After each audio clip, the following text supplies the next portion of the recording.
I'm running for Sayreville Board of Education. I've been involved in town for years. I have a third grader in Wilson School. I am involved in the PTO. I was serving on the planning board. I served on our environmental commission, and service has always been really important to me. I grew up in a really small farm town in upstate New York where if you wanted to make a difference, you just sort of did. So for me, it was really important to try to give back. We're very lucky that we've had people that have supported our family over the years.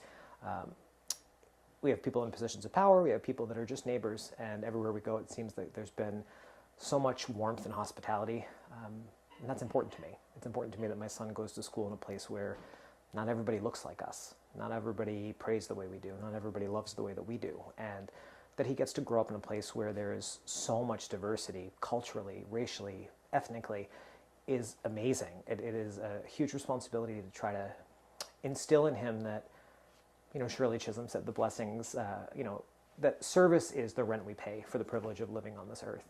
And for us, we wouldn't have been able to get married without other people who supported us. We wouldn't have been able to adopt without other people who supported us. So I think it's important for me as a parent to continue to be involved in the community and show my son that if you want to make a difference, you have to take those steps even when they're hard. From so many parents and board members and PTO members that parents really want to have more involvement in our borough and in our district, and I think that's great. I think we have to do it the right way. I think we have to let folks know the level of involvement that exists. For me, I would love to be able to get the Sayreville Schools Community Coalition started. It's an idea that I've spoken to the sitting Board of Education members and PTO leadership and parents and Sayreville Education Association about before any of this happened. And it's important for me. I think the coalition would really sort of sit as an opportunity for parents to come together once a month in a virtual town hall and talk about things that are going on in their lives. The nice thing is, as parents, we juggle a lot. We have a lot of plates spinning all the time between school practices and concerts and rehearsals and regular parental responsibilities. So to have to put pants on and go out and do something else at nighttime is not a possibility for everybody. I'm running for Board of Education. Not every parent has the time to be able to do that. So I think having a coalition that meets monthly that parents can come to and say, I've got this issue, I've heard about this, is this true? I think it dispels a lot of misinformation, and this campaign cycle has certainly been filled with misinformation about what's being taught to our kids. If you come to a Board of Education meeting or if you go on Sayreville School's website, you have full access. We have a lot of rights as a parent that we've always retained. For me, being able to give people access to those in positions of power is really important. So once a month, pop into a virtual town hall, turn your camera on, keep it off, turn your mic on, keep it off, it's up to you. But participate. And what I want to do is incentivize participation. So I would love for parents who participate in the coalition to be able to get discounts to Bombers Beyond Cafe, or discounts to Bombers merchandise through their respective PTOs, or preferred seating at Sayreville sporting events. I want people to be able to feel like we're creating something together that is greater than what any of us could do on our own. So one of the things that I'm really grateful for, my son is in Wilson School, so we constantly talk about being the change that we want to see in the world. I know that there's been a little bit of confusion or misinformation about extracurriculars not being offered at the middle school or beyond the middle school and high school.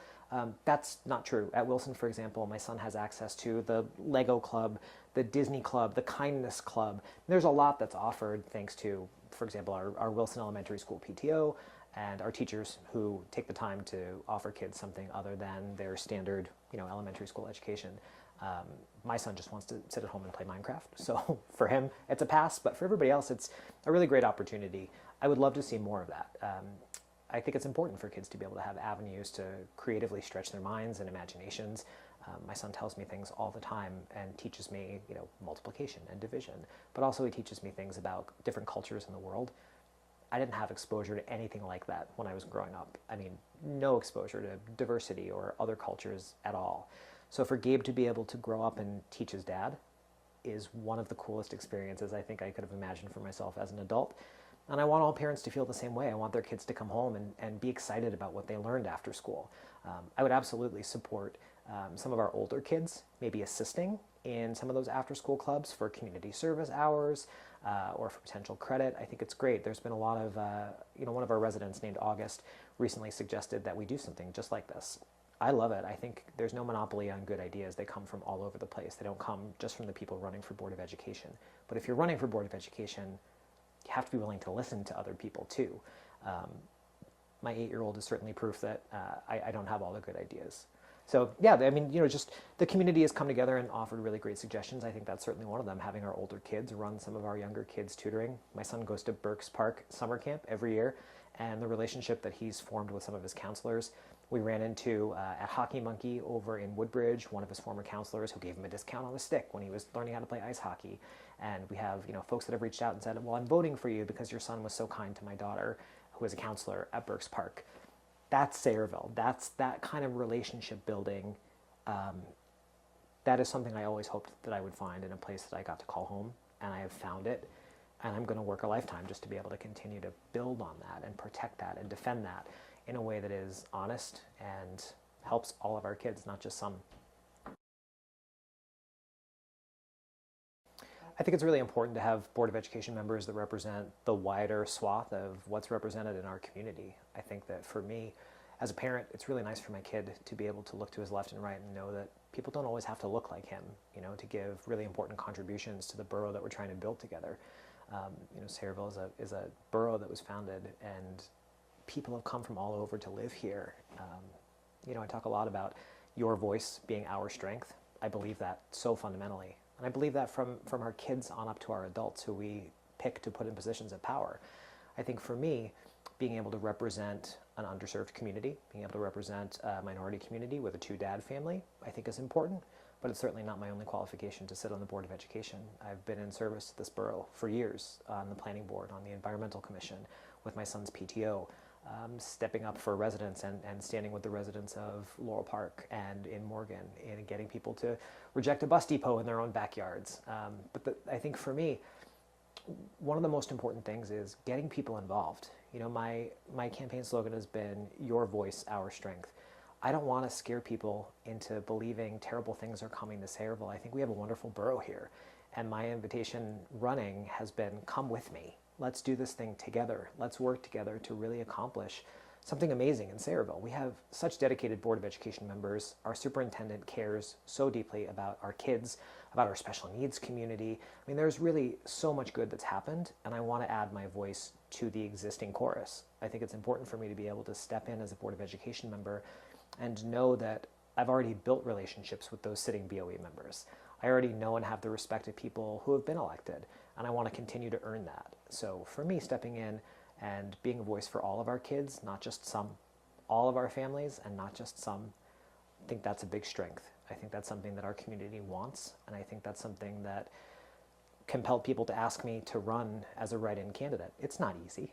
This is my 4th event today. It's hard. It's hard being a write-in candidate in a presidential year, getting people to spell Sposato next to Esposito as a write-in candidate.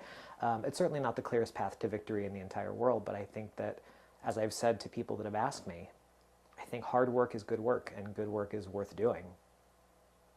So on Election Day, it's going to be a little bit of a heavy lift to ask folks to vote for me. I am not on the ballot this year. You have to click the personal choice button, which will be all the way on the right-hand side. You'll see Anthony Esposito, which sounds remarkably like Anthony Sposato. It is not. Anthony is a dedicated public servant, and he deserves your vote. I will be right next to him. When you click personal choice, a keypad will open up on your screen. You will type Anthony Sposato. My son helped me get this one right. And then you will confirm your choice, and then your vote will count. You will have used your voice to add to our strength. And if I'm elected to the Board of Education, it's not my seat alone. That seat is a shared seat. This run came about because people asked me to do this for our community, and I'm doing it. I'm putting the work in because I believe fundamentally that together our voices, really are creating something special here. And yeah, if I'm lucky enough to get on the Board of Education, that seat belongs to all of us. There is no one that doesn't have my ear. I'm a springboard for good ideas and parental involvement, and making sure that all of our kids have somebody who remembers that everybody deserves a place at the table, no matter what. So I'm proud to be Sayreville's write-in candidate, and I'm encouraging everybody to get out there and exercise their right to vote.